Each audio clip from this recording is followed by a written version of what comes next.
அல்லாதிக்க நாடுகள் எல்லாம் சேர்ந்து இந்திய துணைக்கண்டமும் இணைந்து இந்திய ஒன்றியத்தையும் இந்த நிலத்தையும் ஆண்டு கொண்டிருந்த கட்சி ஆட்சிகள் எல்லாம் சேர்ந்து நம்மை அழித்தார், கதற கதற அழித்தார். போர் சூழலில் களத்திலே நின்ற மகன் பதாகையில் படங்களில் பார்க்கிறீர்கள், கரிக்கட்டையாக கடி கிடக்கிறது நம் பிள்ளைகள் தான். உடல் சிதைந்து இறந்து கிடப்பது நம் பிள்ளைகள் தான். என்ன மொழி பேசப் போகிறோம், எந்த இனத்தில் பிறந்திருக்கிறோம் என்பதை தெரியாது இறந்து போன பிஞ்சுகள் இவர்கள் தான். ஒரு நாட்டுக்கும் இன்னொரு நாட்டுக்கும் இடையே சண்டை நடக்கும் போது கூட பயன்படுத்தக்கூடாத தடை செய்யப்பட்ட ஆயுதங்களை எல்லாம் பயன்படுத்தி அளித்தார்கள். சொந்த நாட்டு மக்களின் மீது இராணுவ தாக்குதல் நடத்தக்கூடாது.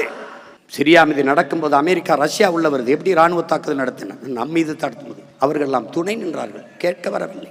வான்வெளி தாக்குதல், சொந்த நாட்டு மக்களின் மீது வான்வெளி தாக்குதல், பாஸ்பரஸ் குண்டுகள், கொத்தனி குண்டுகள், நச்சு குண்டுகளை வீசிக்கொண்டார்கள். நம்மை அழித்தது ஆயுதங்கள் மட்டுமல்ல, உலக மக்களின் அமைதியும் சேர்த்துத்தான் நம்மை அழித்து ஒழித்தது. யாதும் ஊரே யாவரும் கேளீர் என்று உலகம் தழுவி நேசித்து நின்றவனின் பரம்பரை.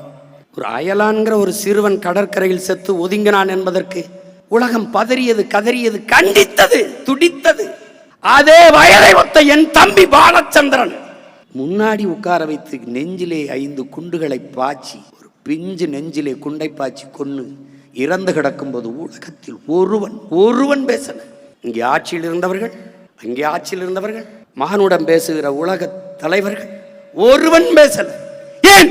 சாபவன் தமிழன் சகித்துக் கொண்டார்கள். எவ்வளவு பெரிய கனவை சுமந்து போராடிய ஒரு இனத்தின் பிள்ளைகள் நாம். ஒரு தேசிய இனத்திற்கான தேச விடுதலை. ஒற்றை மகன், அவன் முதல் அமைச்சர் வாரிசல்ல, மன்னன் இல்லை, திவான் இல்லை, ஜமீன் இல்லை, எளிய மகன் பயந்து சாகிறான். அவர் படத்தை பார்த்தாலே நடுங்குகிறான். இவர்களுக்கு என்ன பிரச்சனை? சீமானும் அவன் பிள்ளைகளும் அவன் உடன் பிறந்தார்களும் திரும்ப திரும்ப இதையே மறைய விடாமல், அழிய விடாமல் அந்த உணர்வை பேசி பேசி அடுத்த தலைமுறைக்கு கடத்தி கொண்டிருக்கிறார்கள் என்ற பிரச்சனை இவர்களுக்கு. ஈழம் என்பது எங்களுக்கு 3 எழுத்து சொல்லல்ல, தொலைதூர தீவும் அல்ல. தமிழ் தேசியனத்தின் தேச விடுதலை, தேசம். நீ என்ன சொல்லி இந்த உணர்வை நீர்க்க செய்து விடலாம், மறைத்து விடலாம் என்று எண்ணி என்றால் அது மாதிரி ஒரு பைத்தியக்காரத்தனம் கிடையாது. கொத்து கொத்தாக செத்து விழுந்தோம். 2008 2009 அந்த காலகட்டத்துக்கு 1,70,000 பேருக்கு மேலே மரணம். மக்கள் போரிலே சரணடைய சொன்னார்கள். பாதுகாப்பு வளையத்துக்குள்ளே வாங்கள், நாங்கள் உங்களை பாதுகாக்கிறோம் என்கிறார். 10,000ற்கு மேற்பட்ட நமது மக்கள், கை குழந்தைகளோடு கர்ப்பிணி பெண்கள் எல்லோரும் போய் சரணடைந்தார்கள். அந்த 10,000 பேரின் நிலை என்ன? அதிபராக வந்த சிறிசேனா சொல்லுகிறார், எல்லோரும் செத்து போய்விட்டார்கள். 10,000 பேரை சரணடைய வந்த மக்களில், பொதுமக்களில் 10,000 பேர் எப்படி செத்தார்கள் என்று ஒருவன் கூட கேட்கல. பசி இல்லையா, பட்டினி இல்லையா, நோய் இல்லையா, எப்படி செத்தார்கள் எவனுமே கேட்கல. கேட்கிறோம் நாம், எவன் காதிலும் கேட்கல. ஏன்? அதிகாரம் இல்லை. பல ஆண்டுகளாக கூவுகிறோம் சேவல் போல கூண்டுக்குள் இருந்து. அப்ப எப்போது கேட்கும்? கூரை மேல் ஏறி அதே சேவல் கூறினால் எல்லாருக்கும் கேட்கும். அந்த கூரைதான் இந்த நிலத்தின் அதிகாரம்.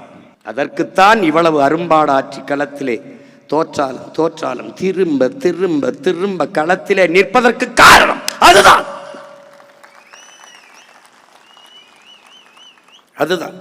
நமக்கு இருக்கிற ஒரே வழிதான். இவ்வளவு இழந்திருக்கான். நமக்கு இருக்கிற அரசியல் தீர்வு இவர்கள் தான் சொன்னார்கள். ஆயுதத்தை கீழே வைத்து விடுங்கள், போரை நிறுத்துங்கள், அரசியல் தீர்வை பெற்றுத் தருகிறோம் என்று சொன்னவர்கள் இவர்கள் தான். இந்த பன்னாட்டு சமூகம் எல்லாம் இன்னைக்கு ஐநா பெருமன்றத்திலே போனால் இலங்கையிலே நடந்தது இனப்படுகொலை அல்ல, ஒரு போர்க்குற்றம், அவ்வளவுதான். அதை இனப்படுகொலை என்றே ஏற்க மறுக்கிறது. காரணம், இங்கே இருக்கிற அதிகாரமும் இந்திய ஒன்றிய அதிகாரமும் நமக்கு எதிராக இருக்கிறது. தமிழர்களின் தாயக விடுதலையை தடுக்கிறது. உலகத்தின் மரபென்ன, வல்லாதிக்கத்தின் அழகென்ன? எளியவன் பக்கம் நிற்பது. புரட்சியாளர் லெனின் என்ன சொல்றான்? ஒடுக்குகிற தேசிய இனத்திடமிருந்து ஒடுக்கப்படுகிற தேசிய இனம் விடுதலை பெற விரும்புவது தன்னுரிமை. அந்த தன்னுரிமையை போராடி பெற வேண்டியது ஒவ்வொரு தேசிய இனங்களின் பிறப்புரிமைங்கிறான். அந்த பிறப்புரிமை கட்டுத்தான் நாம் போராடினோம்.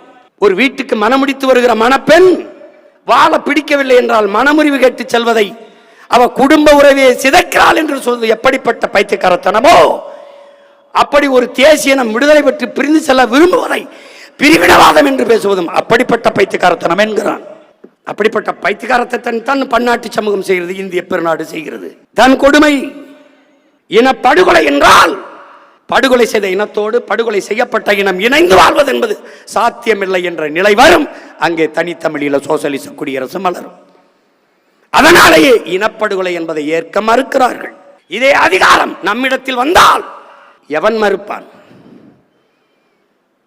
எவன் மறுப்பான்? தமிழ் தேசிய அரசு நிறுவப்பட்டால் பல லட்சக்கணக்கான மக்களை கூப்பிட்டு தமிழீழ தேசிய அங்கீகார மாநாடு ஊடக பெரும் தலைவர்கள், இந்திய நாட்டிலே பிற மொழிவழி தேசிய மக்களின் தலைவர்கள், மாநில முதலமைச்சர் கூப்பிட்டு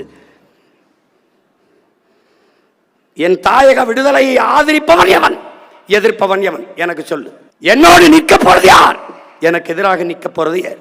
இந்த நிலைப்பாட்டை உருவாக்க முடியுமா? முடியாது. அங்கங்கே சுட்டுக் கொல்லப்பட்டுக் கொண்டிருந்த போது இந்திய நாடாளுமன்றத்திற்கு அம்மையார் இந்திரா காந்தி அங்கே நடந்தது இனப்படுகொலை என்று பதிவு செய்தார். ஆனால் என் மொத்த இனமும் செத்து விழுந்த போது, கொன்றொழிக்கப்பட்ட போது அது இனப்படுகொலை என்று சொல்வதற்கு அவருடைய வாரிசுகள், ஆட்சியாளர்கள் சொல்ல தயங்கிவிட்டார்கள். ஏன்? போரை நடத்தி கொன்றவனை அவன்தான். போர் குற்றம் என்ற அளவில் தான் நிற்பார்கள். நாம் அந்த போரே குற்றம் என்று சொல்கிறோம். ஒரு நாட்டு மக்களை தன் நாட்டு ராணுவத்தில் இடம்பெற முடியாது என்ற நிலையை வைத்துக் கொண்டு ஒரு இனத்தின் மக்களை, உரிமை கட்டு போராடுகிற மக்களை அதே ராணுவ வலிமை வைத்து அழித்து ஒழிப்பதை பன்னாட்டு சமூகம் பார்த்து வேடிக்கை பார்த்துக் கொண்டிருந்தது. எவனுக்கு தகுதி இருக்கிறது? உரிமை, சுதந்திரம், மனிதநேயம் இதெல்லாம் பேச யாருக்கு உரிமை இருக்குது, தகுதி இருக்குது உலகத்தில்? அப்ப நமக்கு இருக்கிற ஒரே வழி போர்க்குற்றம் என்று நிறுவிட்டாவே, போர்க்குற்றம் செய்து அது அழித்து ஒழித்தது முழுக்க தமிழர்களே என்று நிறுவினாலே, அழித்தொழிக்கப்பட்ட ஒரு இனம் அழித்தொழித்த இனத்தோடு இணைந்து வாழ்வது சாத்தியமில்லை என்ற நிலையை உருவாக்கணும். இதுதான் இறுதி தீர்வு. நமக்கு தனி தமிழீழ நாட்டை தவிர நமக்கு வேற தீர்வு இல்லை. இறுதி இலக்கு அதுதான். இவன் சொல்லுவான் 13வது சட்ட திருத்தம், அது இது என்ன திருத்தம்னு சொல்லு, ஒன்றும் தெரியாது. வடகிழக்கு மாகாணங்களை இணைச்சி ஒரு மாநில உரிமை கொடுக்குறது. அதில் 15வது சட்டத்தை வரைவென்ன, முழு அதிகாரம் ஆளுநருக்கு. ஆளுநரை நியமிக்கிறது யாரு? சிங்கள அரசு. ஆளுநருக்கு முது அதிகாரத்தை கொடுத்துட்டு நம்ம மாடி 2 இதை இணைச்சி என்ன பண்ண போற? இங்கே ஒன்றத்துக்கு உதவாத ஆளுநர் உட்காந்துக்கிட்டு படுத்துகிற பாட இங்கே தாங்க முடியல, தமிழ்நாட்டிலே தாங்க முடியல. இங்கேயாவது காவல்துறை உரிமை இருக்குது, காணியை வாங்கி விற்கிற உரிமையாவது இருக்குது. அங்கே அதுவும் இல்லை, அந்த உரிமையும் இல்லை. இப்போ அதனால நமக்கு இருக்கிறது ஒரு பொது வாக்கெடுப்பு. இப்போ நம்மகிட்ட அதிகாரம் இல்லை, அதனால நம்ம பேசிக்கிட்டே இருக்கோம். அதிகாரம் வந்தவரும் அதை நோக்கித்தான் நகர்வு. அனைத்து உலகங்களும் பயணம் செய்து என் அன்பு சொந்தங்களெல்லாம் ஒன்றிணைத்து பன்னாட்டு சமூகத்தில் முறையிட்டு ஒரு பொது வாக்கெடுப்பு, ரெஃபரண்டம். எப்படி கிழக்கு தைமூர், மேற்கு தைமூர், அண்மையில் சேர்பியா, கொசோவா, அண்மையில் தெற்கு சூடான் பிரிந்தது போல பொது வாக்கெடுப்பு. ஒரே இலங்கைக்குள் வாழ்கிறீர்களா அல்லது தனித்தமிழ் ஈழமாக மீள்கிறீர்களா? என் இன சொந்தங்கள்கிட்ட ஒரே இலங்கைக்குள் வாழ்கிறோம் என்றால் நாங்கள் வாய் மூடி மவனிக்கிறோம். இல்லை தனித்தமிழ் ஈழமாக மீள்கிறோம் என்றால் எங்களை பிரித்து தனித்தமிழீழ சோசலிச குடியரசாக அறிவியுங்கள். இதுதான் எங்கள் நிலைப்பாடு, கோட்பாடு. அதை நோக்கிய பாய்ச்சலுக்கு தான் நமக்கு இருக்கிற கடைசி வாய்ப்பு அதுதான் அரசியல் தீர்வு. இங்கிலாந்து, அயர்லாந்து பிரிஞ்சது போல, நார்வே, ஸ்வீடன்லாம் பிரிந்தது போல அது ஒன்றை தவிர நமக்கு ஒரு வாய்ப்பு இல்லை. இறுதியாக போர் முடிவதற்கு சற்று முன்பு தலைவர் சொன்ன வார்த்தை, பற்ற வைத்து விட்டோம் அது எரியும் என்கிறார். அவர் பற்ற வைத்து விட்டார், எரிகிறது. இங்கு மட்டும்தானா? தமிழீழ தாயகத்தில் புலம்பெயர்ந்து வாழ்கிற நம் இனச்சொந்தங்கள் வாழ்கிற எல்லா தேசங்களிலும் இந்த உணர்வு பற்றி எரிகிறது. வீதியில் இல்லை என்றால் வீட்டுக்குள், வீட்டுக்குள் இல்லை என்றால் நெஞ்சு கூட்டுக்குள் எரிந்து கொண்டுதான் இருக்கிறது. இன்னும் நம் மாவீர தெய்வங்களை, மண்ணின் விடுதலைக்காக மாவீரர்களை தெய்வங்களாக தந்த நம் பெற்றோர்கள் இன்னும் இருக்கிறார்கள். களத்திலே நின்றவர்கள், கைகாலை இழந்தவர்கள், இன்னும் காலிலே, நெஞ்சிலே, தலையிலே குண்டை சுமந்து இருப்பவர்கள் இன்னும் உயிரோடு இருக்கிறார்கள். இந்த நிலையை நம் பிள்ளைகளுக்கு விட்டு செல்ல போகிறோமா? ஈழ மண்ணிலே பயணித்து போகிறது சிறு சிறு பதாகைகள், சின்ன சின்ன குழந்தைகள் கேட்பது போல எழுதி வைக்கப்பட்டிருக்கும். என் உடன் பிறந்தார்களே, என் அக்கா, என் அண்ணா, இந்த போரை எங்களுக்கும் கையளிக்கப் போகிறீர்களா என்று கேட்பது போல, ஏக்கத்தோட பிஞ்சு குழந்தைகள் பார்த்து கேட்பது போல எழுதி வைக்கப்பட்டிருக்கும். ஏன்? நாமே வென்று முடித்து விடுதலை பெற்ற நாட்டை நம் அடுத்த தலைமுறைக்கு ஒப்படைக்க வேண்டும் என்கிற உறுதியை ஒவ்வொரு வீரனுக்கும் தர வேண்டும் என்பதற்காக. அதேதான் உங்கள் மகன் உங்களிடத்திலே சொல்கிறேன், உங்கள் உடன் பிறந்தவன். இன்றைக்கே படிக்க கல்வி இல்லை, படித்தா வேலை இல்லை, குடிக்க நீர் இல்லை, சுவாசிக்க காற்றில்லை, நஞ்சில்லாத உணவில்லை. பிறக்கிற குழந்தை புற்றுநோயோடு. எனக்காக ஒரு முறை புற்றுநோய் மருத்துவமனைக்கு நீ போய் வா. 2, 3, 4 வயது குழந்தைகள் தலையில் மொட்டையடிக்கப்பட்டு இந்த புற்றுநோயோடு இருக்கிறதை நீ பார்த்த பிறகு நிம்மதியாக உறங்கிவிட்டால் அதற்கப்புறம் நான் பேசுறதை நிறுத்திடுறேன். ஏன்? உணவு விஷமாகிவிட்டது, காற்று நஞ்சாகிவிட்டது, நீர் விஷமாகிவிட்டது, இந்த உயிர் தேவையான மூன்றும் நஞ்சாகிவிட்டது. இதிலே நம் பிள்ளைகளை விட்டு விட்டு செல்ல போகிறோமா? எதற்காக நாம் வென்றாக வேண்டும்ங்கிற உறுதியான நிலைப்பாட்டில் நிற்க காரணம் இதுதான். இங்கே 35 ஆண்டுகளாக ஒரு தலைமுறையை தாண்டி வாழ்கிற என் இன சொந்தங்கள் இந்த நிலத்திலே, தமிழர் தாய் நிலத்திலே 2 லட்சத்திற்கும் மேற்பட்ட ஏதிலிகள் என் இன சொந்தங்கள் இருக்கிறார்கள். அவர்களுக்கு இவர்கள் குடியுரிமை கொடுப்பதில் என்ன பிரச்சனை பாருங்க. திபெத்தியனுக்கும் இந்த நாட்டுக்கும் ஏதாவது சம்பந்தம் இருக்கா? தலாய் லாமா தலைமையில் இந்த திபெத்தியனுக்கு குடியுரிமை கொடுத்து, வணிக வளாகம் கொடுத்து, திரையரங்குகள் கொடுத்து, பள்ளி கல்லூரிகளை கொடுத்து, எல்லாம் கொடுத்து இந்த நாடு அங்கீகரிக்குது திபெத்தியனை. இந்த நாடு நாடாவதற்கு முன்பே நிலைத்து வாழக்கூடிய பூர்வீக மக்கள் நாங்கள். இந்த நிலம் முழுமைக்கும் என்னது, இந்த நிலப்பரப்பு முழுதும் தமிழை தாய்மொழியாக கொண்ட நாகர்களை பரவி வாழ்ந்தார்கள். அறிவாசான் அண்ணல் அம்பேத்கர். அப்படிப்பட்ட ஒரு இனம் இந்த நிலத்திற்கும் சிங்களனுக்கும் என்ன சம்பந்தம் இருக்கிறது? அவன் நண்பன் என்றால் நான் யார்? சொந்த நாட்டு மக்களை சிறைபிடிக்க விட்டு, சுட்டுக் கொள்ள விட்டு வேடிக்கை பார்க்கிற நாடு வெக்கமல்ல?